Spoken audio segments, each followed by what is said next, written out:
You know that phrase, you never, wait, what is that phrase? You never knew to leave good enough alone, I think. Maybe that's not even a phrase. Good morning, universe. It is 7:37 on the 17th of July, and this is a part B because part A, which will come next, has already been recorded. And when I say didn't know to leave good enough alone, I have an exactly 17-minute recording here on the 17th of July that even ends with, "It's all my fault," which I am 99.9% sure I've never used before as an ending. And frankly, fits the narrative exactly, so it's not even forced. That said, obviously I still feel like I have something to say, or I wouldn't be recording part B, which, if there wasn't linear time and an arrow constantly pushing us forward, this would actually be part A. But because of that linear time arrow, this is part B. And that is not good. But that's okay.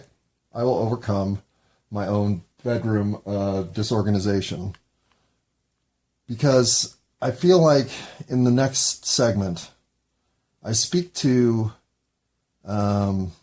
shoplifting and do so in a way that I don't necessarily think I've taken myself to task enough. And I want to say that if I have an evil little brother living inside me, he shoplifts. And it's funny, when I was reading up on the conspiracy theory known as Pizzagate, 5, 6, 7 years ago now? Whatever that was. Geez, it's been longer than that even. Well, here's the thing. Let's just say that you happen to be super successful, at least in the eyes of the community, human being who has a predilection for diddling and murdering kids. Let's just say this is who you are. And I'm not trying to pretend that I'm painting a picture of someone like John Podesta or anybody like that. I am strictly saying that if your human makeup has gotten to the point that you are, in public, a respected and admirable figure of some level of communal prestige, but in private, you're a monster. You're just unhinged and completely subject to the whims of evil forces from within. And it manifests in this terrible way that you Pizzagate some kids. Well, loathsome though you are, and you are evil. I'm not in any way insinuating anything else. What's interesting to me is that you know you're evil. You know you're evil. And what I wonder is what it's like to be in the fantasyland environments that people admire you for the part of you that is exposed. But you know, as you're accepting this shower of praise, that you're undeserving. Because you truly know what you are inside.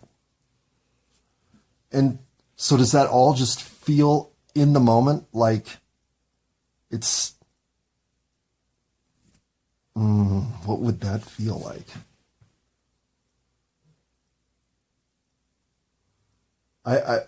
So this is what's truly vulnerable here for me is I lived my life like this. Not to this extent. I wasn't diddling kids or fucking murdering them. I wasn't even doing anything that was disruptive to anyone other than myself. But if I feel that my private life today were so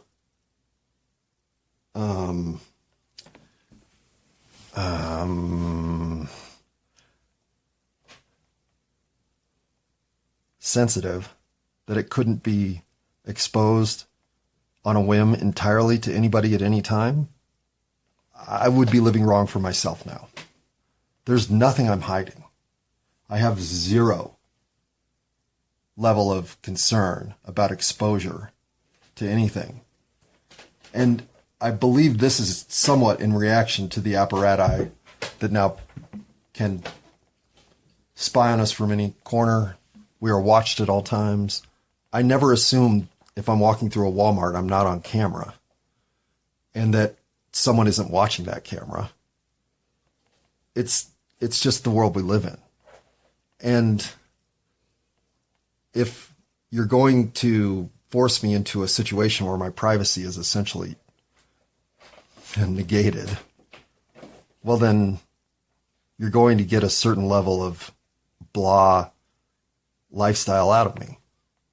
I am in no way going to risk some incursion of the security or the state nature if doing what I normally do without cause is enough to keep that at bay. In other words, I'm not going to let you push me to an extreme reaction ever again. I've reacted extremely to the culture and situation we're all in for the last 40 years. And my sense of, you okay, Phoebe? Oh, my dog isn't good. I mean, she's a great dog. You're a good dog. Such a good dog. But the times that are coming, even just watching the stress on people's faces, they have to deal with escalating prices at the grocery store. There are impulses coming that I know will... Uh-oh, the AC's on? Hang on, pause.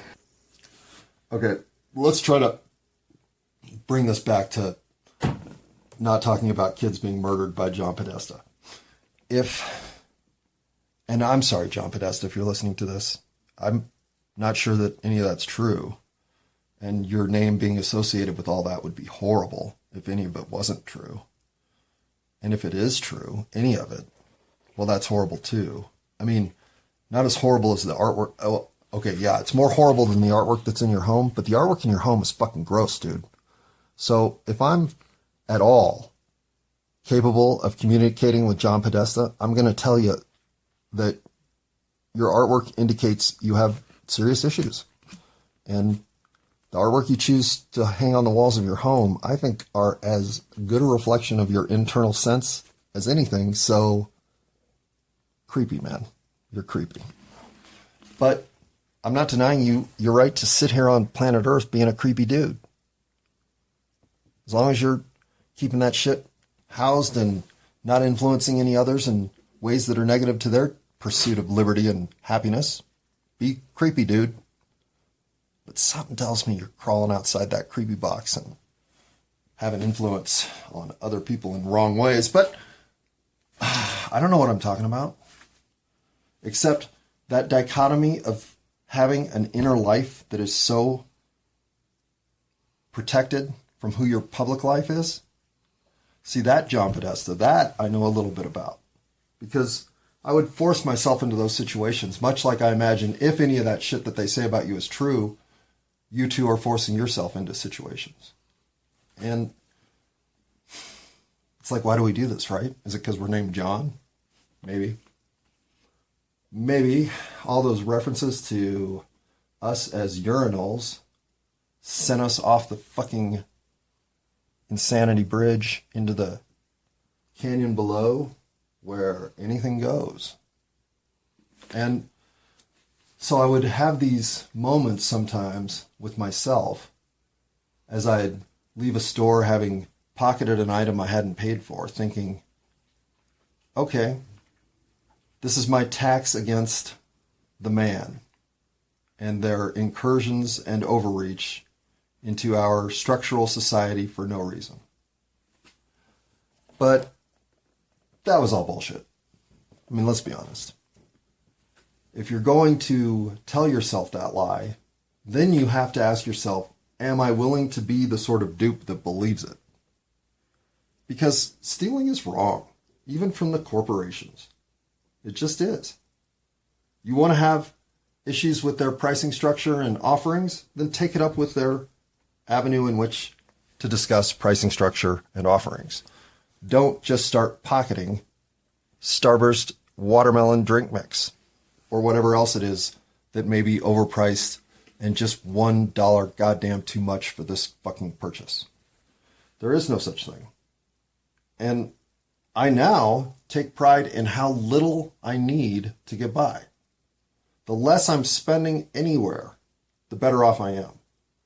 And that's the game I now play. I think to myself, how little can I subsist on in this world filled with gluttony? I don't need any of that. I've been trained to think I want it, but that's not even true. So when push comes to shove, that might be my favorite cliche, by the way. It's either that or a rock in a hard place. But deciding which of those is more fun to play with right now is not important. What is important is admitting that I've been a petty thief most of my life. And it's just been in the last, well, since I worked at King Soopers, I guess. It's just been in the last 5 years that I basically stopped. And I now in life would be able to justify petty theft from corporate structure big box stores more than ever. But it's the last thing you're going to catch me doing, because it would mean that I have to live with that lie about myself that this is justified. That's not as big a lie as it used to be. In fact, that might not even be a lie anymore. But it's still a transgression for me personally that's no longer available. And I'm not even telling the single mom who can barely afford to feed her kids not to take advantage if it's there to be had. I am a huge fan of Robin Hood. Of all the heroes in life to identify with, he'd be my number one.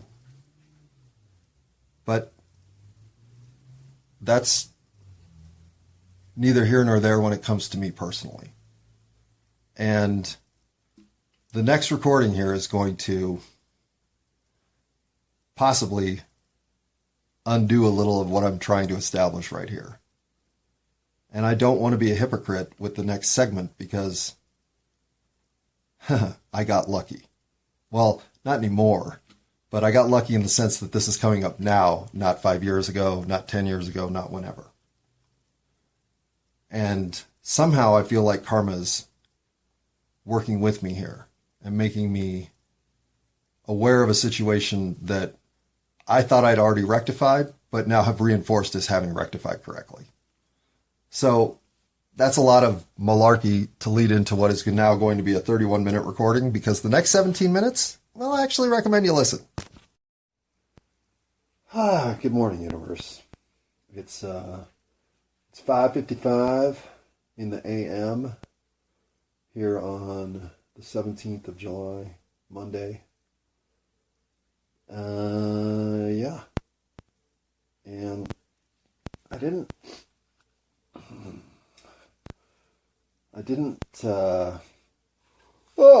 guy. Okay.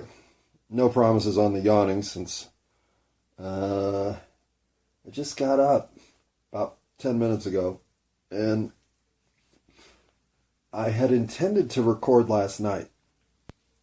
In fact, I intended to record when I got home from playing tennis.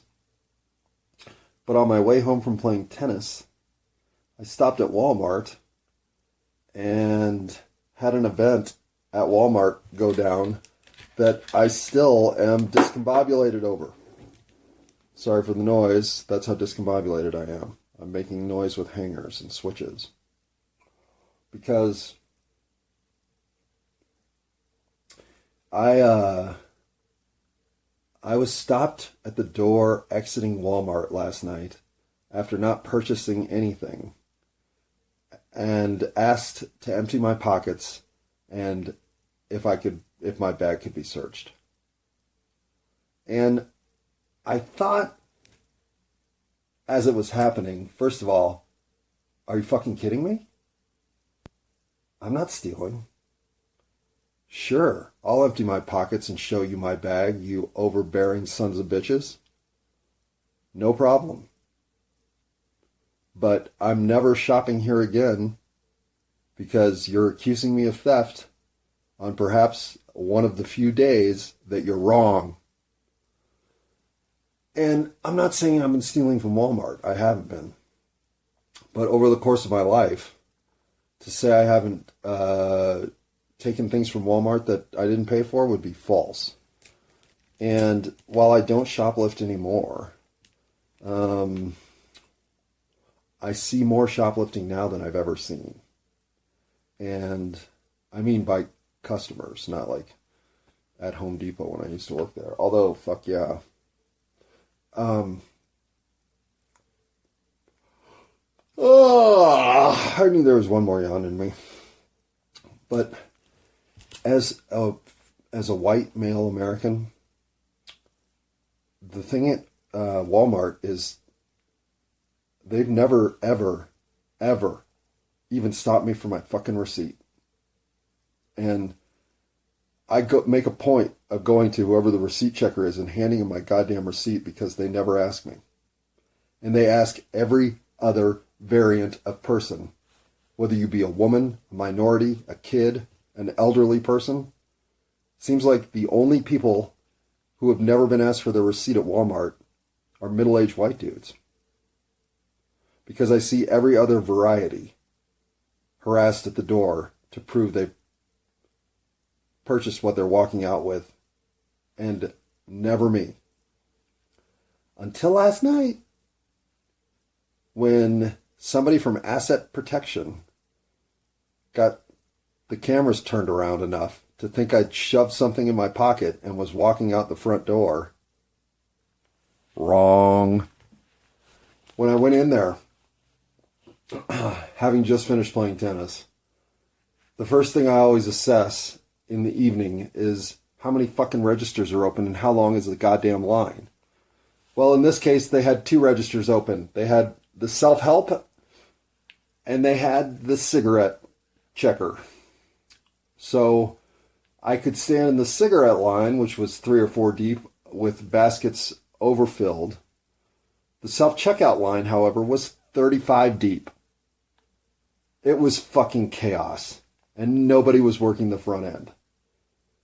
So, on a night when it was so goddamn crowded that when I had gathered up my chocolate chips, my milk bones, and my fucking Starburst drink mix, because all I had on me was $9, it's not like I could spend a lot of money. Walking to the front thinking, I don't want to wait in that line for 3 fucking things, only one of which do I really need? Milk bones. So, reluctantly, I walked back to where the chocolate chips were, put them back on the shelf, walked back to where the Starburst drink mix was, put it back on the shelf, and then, fuck it, man. I'm not walking these milk bones all the way back to the goddamn dog food. I'm going to stick them right here on this end cap next to this bottle of vinegar that doesn't belong here. And I'm going to walk the fuck out the front door because this place is a zoo. Oh, yeah. Yeah, you can check my fucking bag. But I want an apology now because you're not going to like the outcome. And I'm never, ever shopping here again. So I'm not saying that this wasn't something that I even invited. I'm long overdue to be harassed at the door of Walmart compared to every other motherfucker you've told, can I see your receipt? You guys are assholes. The reason that we steal from you is because you are taking too much. It is a yin-yang relationship. The fact that I have quit stealing from you is just my good luck. Because I don't necessarily deserve the moral perch I'm standing on because you, Walmart asset protection fucking crew, fucked up. You want to catch me stealing, you better make sure I stole before you accuse me of it. The fact that you missed me? Well, just one more indicator of the competence of the traditional Walmart employee, if I may say so. Not only did you miss me, but you accused me one of the few times you couldn't have gotten me. I find that hilarious. I also find my karma to be fucking solid right now. Like, I do not need to be harassed by Walmart over petty theft. Nobody does. And so I hope that the entire apparatus of security and oversight that Walmart is developing is going to backfire on them and going to send more people like me to the door than they've ever dealt with before, and their business will go down. Because I am sick of shopping at Walmart. I have had nothing but miserable experiences there. So the fact that I now have a reason to never, ever go there again, fuck, man. Between that and speaking to my sister again, well, this may be the best summer of my life. Pause. Okay, and I haven't even brought this up, but I am playing out of my mind tennis with these new rackets. I'm making shots that I have never ever gone for in my entire life. And I'm making them regularly now. I always thought I was ceiling limited in tennis. I just thought my game could only get to a certain level. And now I'm shooting past that level. In athletic maneuvering, I didn't even know I had the capability to produce. And boy, does that ever make me want to go play more golf. Pause.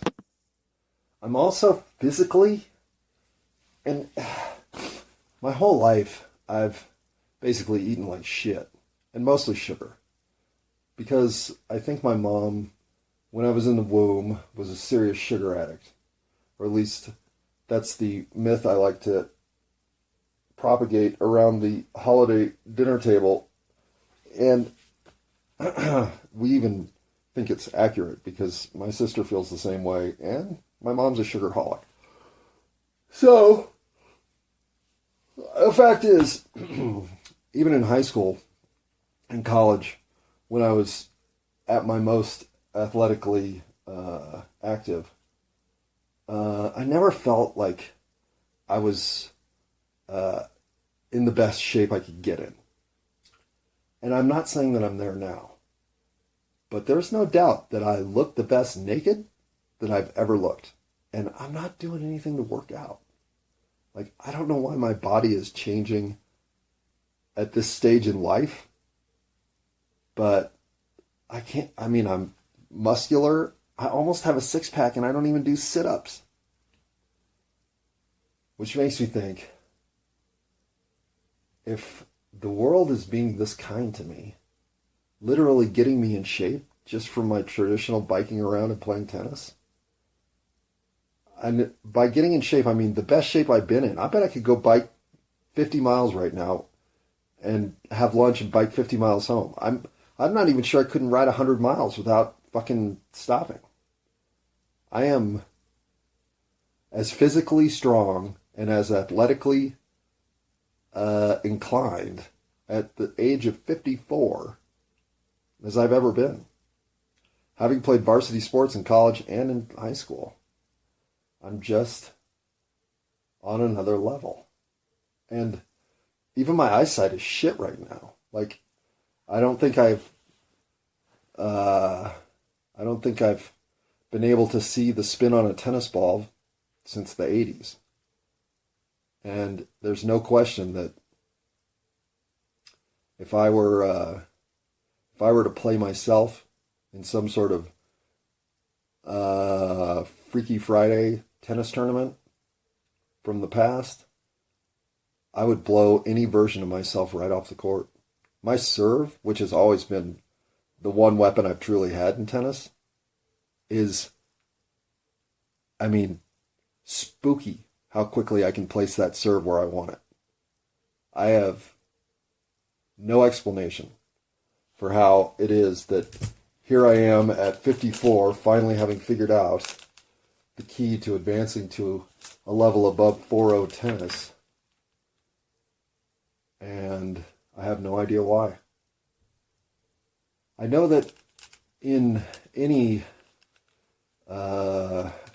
physical activity now, I try not to have my head anywhere but fluid. And even playing tennis, if I were to give myself credit for what has changed, tennis is a weird game because you're either in a situation of isolation against one other opponent or partnership against a pair of opponents, and no matter whether it's a twosome or a foursome out there, or even a threesome, the biggest disadvantage you can have is to allow the players on the other side of the net to think they have a mental edge over you. And the reason I can say that this is the greatest flaw in my tennis game is because nowhere have I choked more significantly than on the tennis court. And as somebody who is prone to choking in the moment, that's part of the reason I think I have always somewhat disliked tennis. Because unlike golf, where literally you cannot in any way, shape, or form blame anyone but yourself for anything that happens on the course because there's no one else involved. On a tennis court, the person you're playing has a great deal of influence over your game and your possibility to win whatever match is set up. In other words, it isn't just how well I played on any given day. It's also the play of my opponent that creates the tension that is part of any tennis match.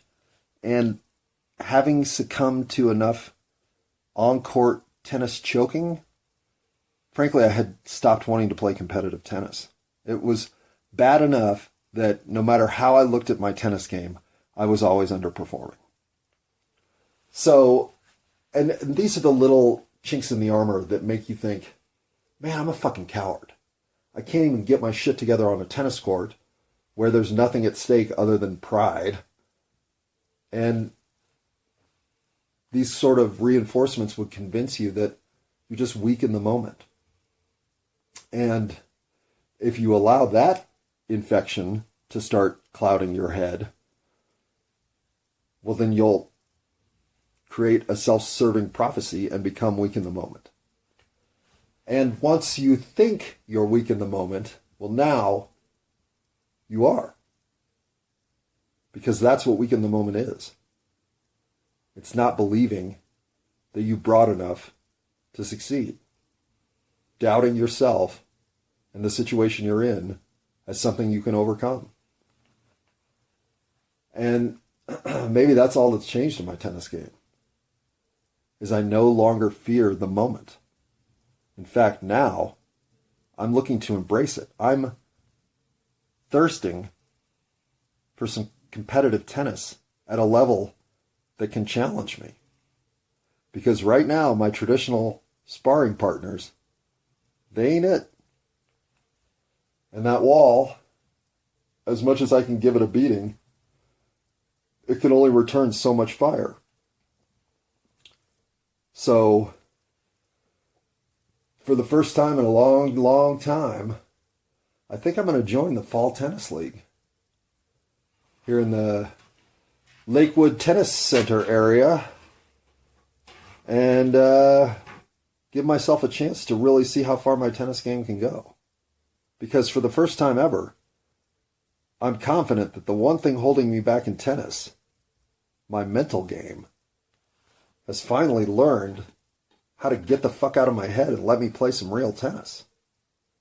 And while I never had the same level of insecurity on the golf course, if self-doubt wasn't the number one limiting element of my golf game, I don't know what is.